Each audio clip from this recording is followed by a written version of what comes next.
కాకినాడ జిల్లా పెద్దాపురం నియోజకవర్గం సామర్లకోట మండలం మాధవపట్నం గ్రామంలో ప్రసిద్ధిగాంచిన శ్రీ శ్రీ ముసలమ్మ తల్లి అమ్మవారి జాతర మహోత్సవం ఘనంగా ప్రారంభం కానుంది. 3 రోజుల పాటు అంగరంగ వైభవంగా జరగనున్న ఈ జాతరకు భక్తులు పెద్ద ఎత్తున తరలి రావడానికి ఏర్పాట్లు పూర్తి చేశారు. మాధవపట్నం గ్రామంలో నిర్వహిస్తున్న శ్రీ శ్రీ ముసలమ్మ తల్లి అమ్మవారి జాతర మహోత్సవం భక్తి శ్రద్ధలతో నిండిన వాతావరణంలో జరగనుంది. ఈ జాతర మహోత్సవానికి ముఖ్య అతిథిగా హాజరైన కాకినాడ జిల్లా తెలుగుదేశం పార్టీ ఉపాధ్యక్షులు రంగనాథ్ అమ్మవారిని దర్శించుకొని ప్రత్యేక పూజలు నిర్వహించారు. ఈ సందర్భంగా BC corporation director Penke Venkatesh Babu ఆధ్వర్యంలో జాతర ఏర్పాట్లు అంగరంగ వైభవంగా కొనసాగుతున్నాయి.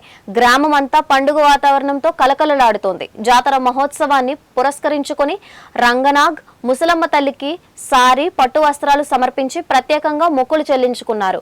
అమ్మవారి ఆశీస్సులతో రాష్ట్ర ప్రజలు సుఖ సంతోషాలతో సిరి సంపదలతో ఉండాలని ఆయన ఆకాంక్షించారు.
నేలంతా అడ్డమాయేనమ్మా